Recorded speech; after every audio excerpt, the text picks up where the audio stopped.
Hi, cuties. Welcome to Cozy Q&A. Hello.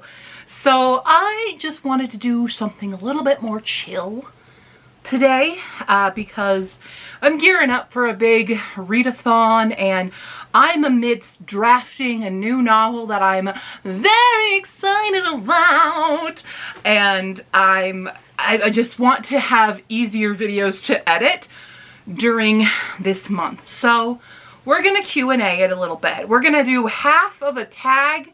Well, we're doing the whole tag, but half of this video is a tag and then the other half is Q&A. So I found Jesse the Reader's bookish, weird bookish questions tag that he did. It's by this original creator, but I found it through Jesse the Reader because Jesse the Reader is one of my all-time favorite booktubers. I think he's so freaking funny and I wish I had his editing skills. Jesse the Reader, can you do like a masterclass on what you do? Because I would love to learn your techniques. But there are 10 little questions here that I kind of wanted to start off with and answer them because I like weird questions. I'm a weird person. And watch what happens. We have a knife just in case. Oh my God. Obviously. And yeah, so we're just gonna start with those. There's 10 questions in that, and then we'll get on to the Q&A stuff. So question number 1. Where was the oddest place you purchased a book from, and was it a keeper? The oddest place I actually purchased, like I know a weird place I acquired a book, but I did not have to buy it. I'm gonna say a rock and gem store, because in the very first bookstore crawl video I ever did, I just searched bookstores on Google Maps and it actually brought me to a rock and gem store that did happen to have books. And I bought this actually astronomy book. I never read it and I did not keep it. Yep. The weirdest one that I've acquired was just like randomly on my college campus. It's kind of a funny story. There's this book that you would see lying around the campus, like multiple copies just scattered about. And I'm like, that's an interesting way to market your book. And I picked it up because I was just in full-on book collecting mode without knowing it. I brought it to my next class and they're like, oh yeah, the cult guy was here. And I'm like, what? So apparently this guy who's in a cult wrote this really, really bad sci-fi book. And it was a really, really bad sci-fi book. I don't even want to tell you the name of it because obviously we don't want to support a cult. But my dad read it as well. He's like, whatever. But that's how my dad is with most books. Question number 2. Have you read a book in public that had a title which can be interpreted in a different way and got strong looks? I don't think so. I unabashedly will read in public. And if I read a book that had a weird title though, like that'd be super fun. And I would definitely read that in public. I have no shame in whatever I'm reading in public. So it's probably like, probably one of the smutty books I've had to read in public before, but nothing that had like the weird titles that would make people go, what? Like I've never read a Chuck Tingle in public, but I definitely would. I would have no problem doing that. Yeah, I don't think I have a good one. I can't think of any titles off the top of my head that would raise some eyebrows. What strange and wonderful things have you found in a used or new book? I've definitely found money. I found like a $20 bill once. That was pretty cool. Oh, I did find this like really cute crochet bookmark someone made. I have it somewhere around here. It's probably with all my bookmarks up there. But it's very like dainty and cute. I got it. I was in a Goodwill and I picked up a book in Goodwill and then I went to open it up and there it is. There's a bookmark in it. So that was cute. It wasn't weird, but it was very cute, like clearly homemade. But other than that, I found some random coupons, definitely expired coupons, but nothing else truly strange. Start putting strange things in books, guys. Gosh. Is smelling a book weird to you or a normal part of a book buying / reading? Totally normal. Completely normal, as is the age-old petting the book. I pet the book. Every book I acquire has to do a pet test, and I don't care. I don't care. It's not weird. It's correct. If you don't smell a book, what are you even doing with it? It's like seeing a dog and not petting it. Unless it's a service dog. Don't do that. Don't do that. And then you ask permission first. But, you know, at least having the urge to pet the dog. That's what book sniffing is. Yep. Do you have any odd or weird book buying, reading, collecting habits? Well, I'm sure most of you know about my extensive spreadsheet. But any book I acquire, it'll sit on a stack in my desk, and then I will input them all into their spreadsheets and different things, make their TBR card to go in the TBR bag, as well as add them to whatever jar they're going to be in, and then they can go on the shelves. They cannot go on the shelves until that process is complete. But other than that, no. And yes, for those asking, I will eventually put up my spreadsheets for y'all to use. What is the oddest comment you received after telling someone you are a book collector or a reader? Jessie the Reader actually had a good answer for this, and that is very true, is when people are like, oh, I just wish I had more time to read. And it's, the thing is, it's not that I have all this time to read, it's that I'm avoiding responsibilities by reading. The other ones that I really get annoyed by are like, oh, well, you know, I just have kids, so I now have time because of my kids, you know, because I'm a mom. And, like, good for you. You made that choice, you know. You did that to yourself, okay? I choose not to. I have a bird. She's basically a toddler, okay? I get it. I'm never, that's not in the cards here. I'm good being an auntie. It feels mildly insulting, you know, to assume that I don't have my own responsibilities in life. You know, I do. I just choose to ignore them. And also, I multitask. I have really, really bad ADHD, undiagnosed, unfortunately, but I definitely have it. And I have to be doing something. So when I listen to an audiobook, I need audiobook tasks. So I can't just sit and do a craft or something. I have to be listening to something, and that has to be an audiobook. I don't really like podcasts, and I don't really listen to music much more, and I don't have a TV. So that's how I get my entertainment. It's my preferred method of entertainment. I don't know why I'm going into this accent, but when I get offended, apparently I go into this accent. It's comments like that, you know? Or people are like, I try to preemptively tell people that I have no social life, but it used to be people being like, so what do you do for fun then? Like, when do you go out? And I'm like, I don't. I go out for conventions that have books in them. That's when if there is, you can only get me to leave my house for two things: books and food. 3 things, and petting a dog. That's it.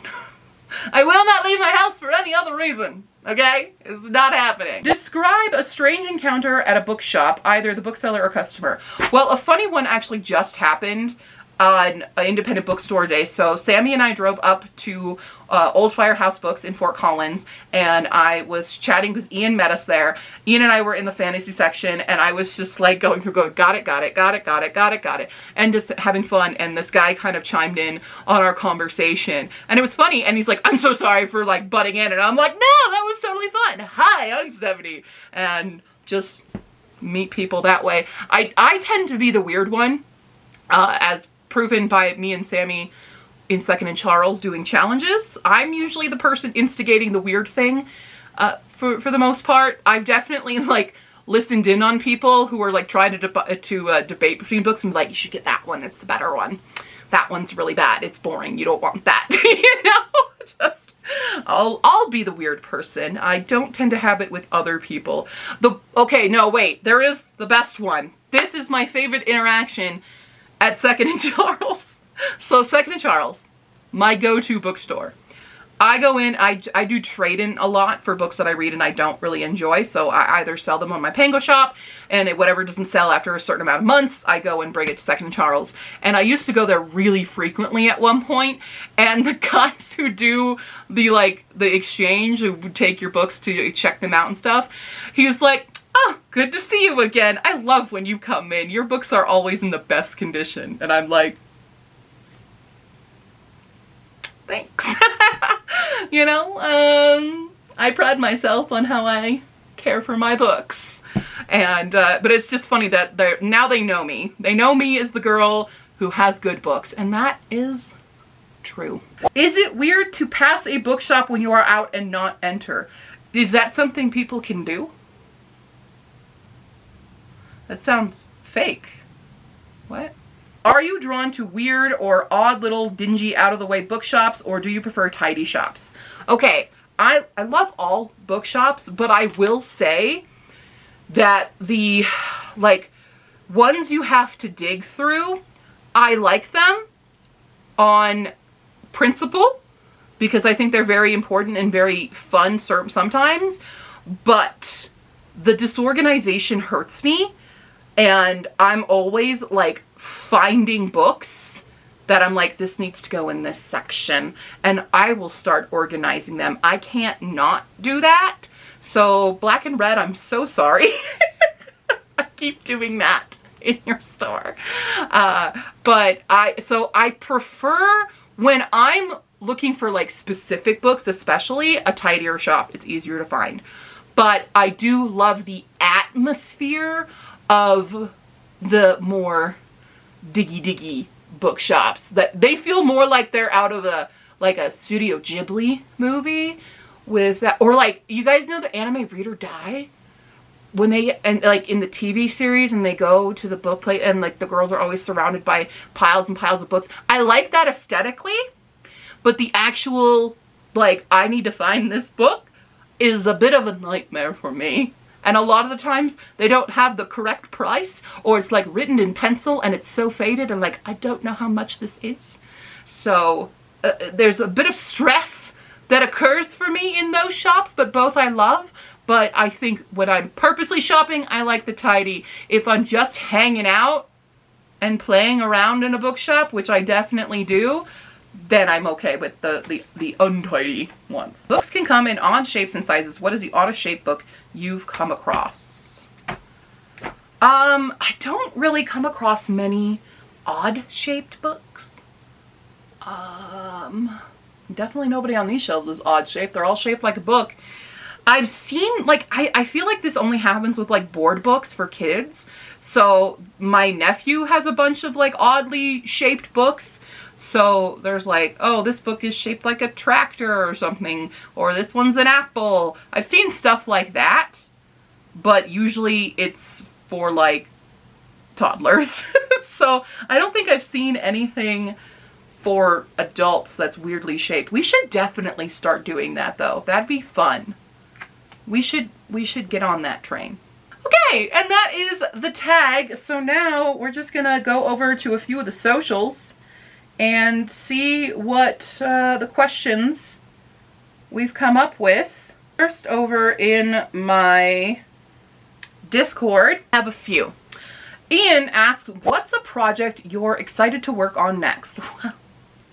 I'm already working on it. I'm working on the current, like, working title is Ogre and Bookworm. It is a cozy fantasy romance about a linguist girl who accidentally winds up with this ogre who's caring for her because she breaks both of her legs after falling off a waterfall and a cliff.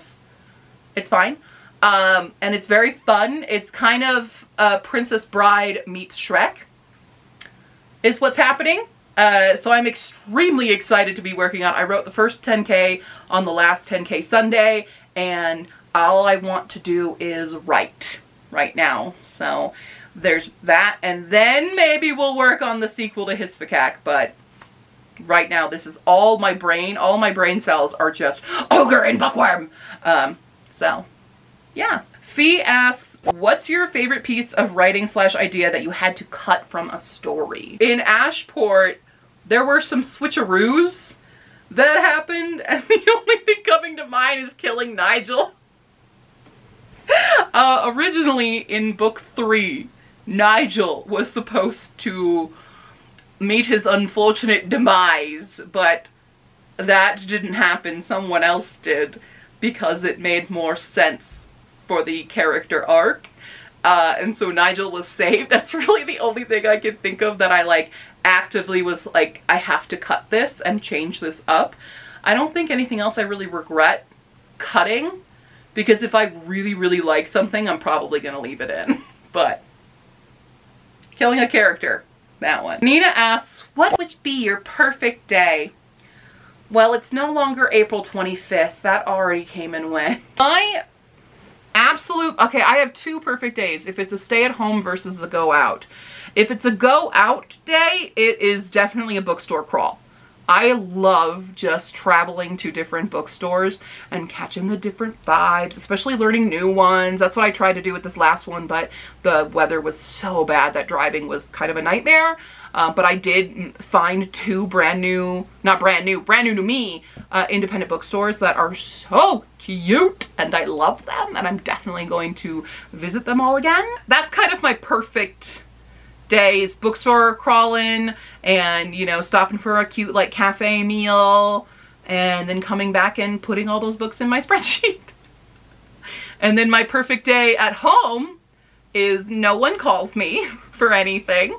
I have my dogs and my bird, but they're getting along. That would be a perfect scenario. And I just get to read or write whatever I'm feeling. I can just do the thing, you know, without any worry about the outside world. I can just like order food in from my favorite places. I would definitely order from Neaters because they got good stuff. And yeah, that would be my perfect day at home for sure. Nina asked a few questions. What's your favorite nickname and how did you get it? I have a lot of nicknames for a variety of people, but for the most part I have 2. My online presence, I'm Q, and I really like being Q. It came about from my old YouTube name of Nippon Q, and when I rebranded to QWERTY, you know, I wanted to keep the Q, not to confuse audiences or anything. So Q is fun, but my longest running nickname is Teffy, or Teffy Ann, because my middle name is Ann, and that was gifted to me by my sisters, who anytime they needed something from me, they would go, Teffy, Teffy, Ann! And then it spread to my friends in high school, and I even had my, like, Letterman jacket, I have Teffy Ann on it. I used to, like, pretend to hate it. I was very much that type of a teenager, being, like, pretending to hate something you actually like. That was very much me. But now I'm, like, I'm Auntie Teffy to my nephew. It's very funny hearing him say Teffy. Like, it took him a long time to figure out how to say that name. And it took him a long time to remember who I was, so he kept calling me the wrong auntie. And I'd be like, what's my name? What's my name? And he would get, like laughing frustration about it. He's also really funny when he says Mambo's name, because he for some reason can't say a word starting with M, so he calls her Bombo, but that's also because he has a dog named Bombadil, and I think it's just easier, Bomba, Bombo. But I'm Auntie Teffy, and I like being Auntie Teffy. What is your all-time favorite TV show?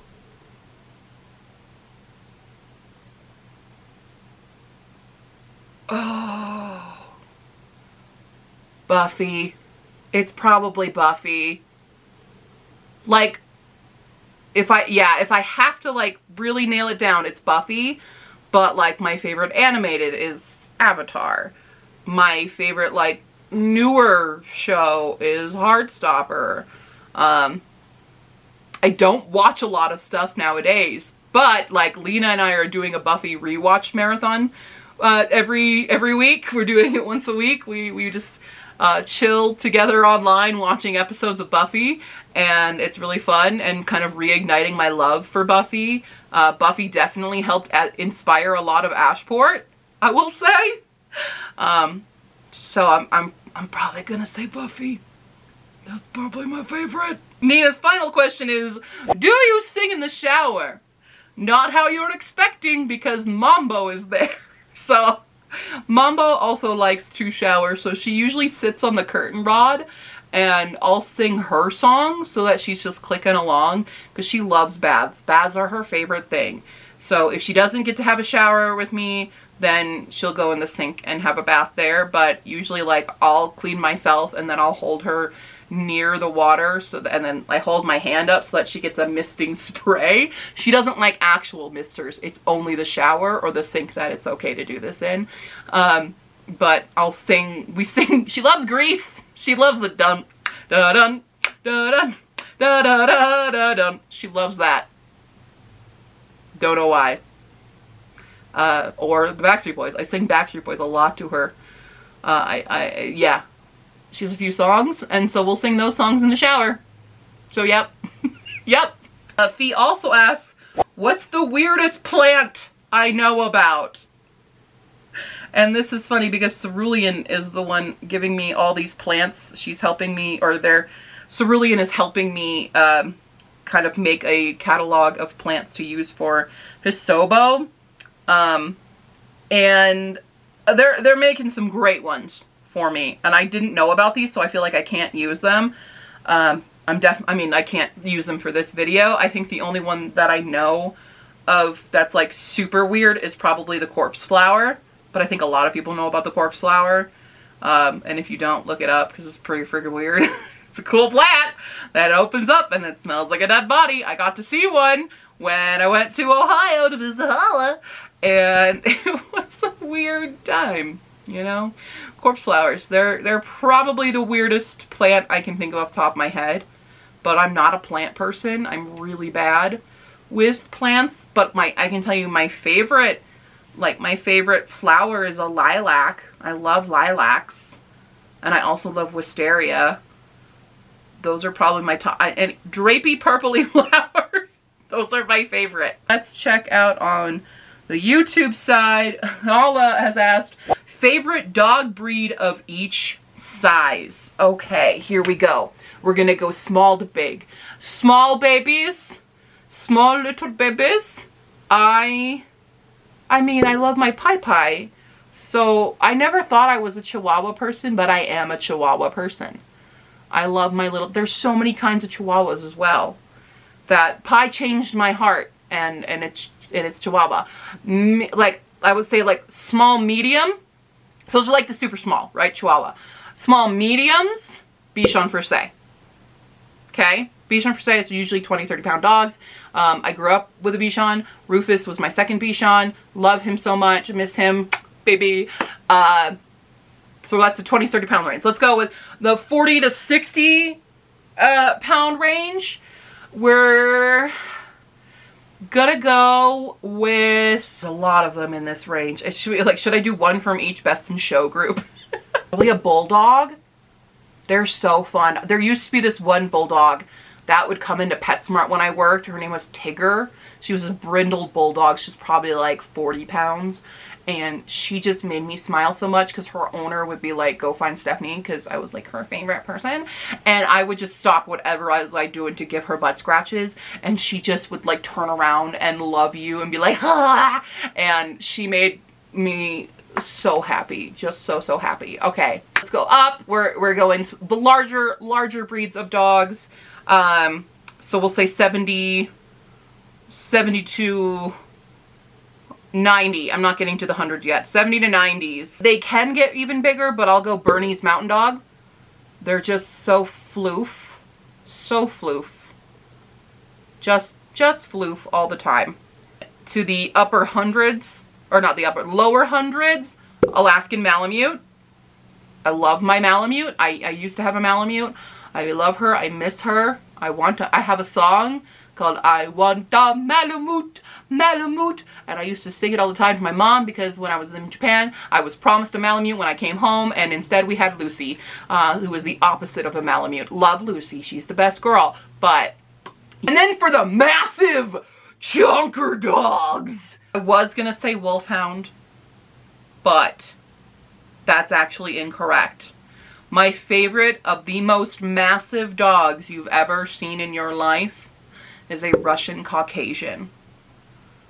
They're bear hunting dogs, and they're so floofy, and I feel like the way that I'm currently, like, if I lay down on this big love sack pillow thing is what it would feel like to snuggle with a Russian Caucasian. So that's the Ubermensch dog out there. Let me know your favorites. I hope I gave you all the different size recommendations. Maybe one day I'll tell you all my favorites of the best in show breeds and who I always vote for in the Westminster Kennel Club. So Hala asks, what's my favorite warm beverage? And I mean, I'm a go-to is a hot chalky. I'm a hot chalky girl. But if the opportunity arises, a London Fog. I love a London Fog. That's the best. I love those. I think we're getting to our final one, which Tycho asked over on my Tickety Talkety. If Harriet from Hispack and Nash had to duke it out, who would win? Nash is the name of the ogre in my Ogre and Bookworm story.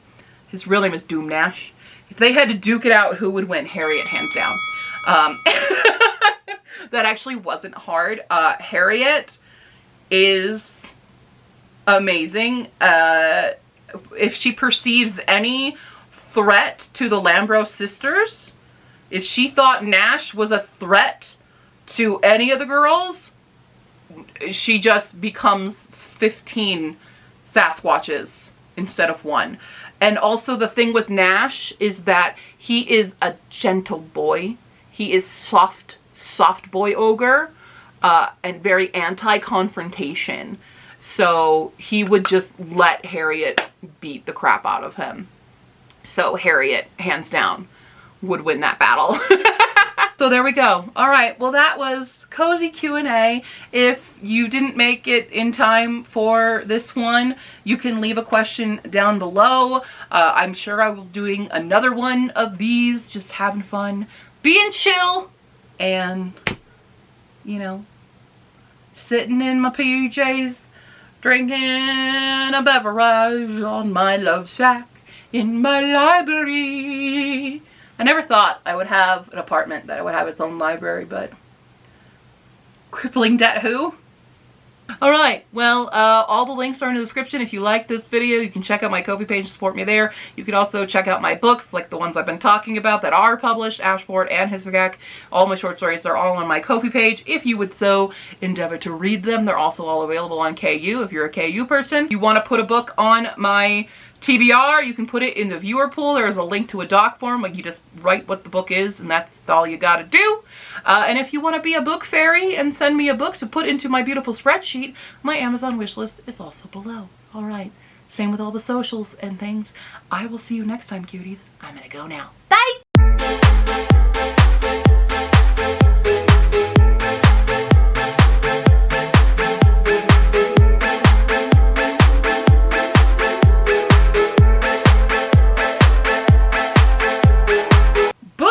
On what? I don't know what it did. I don't know what it did. Okay. Chug.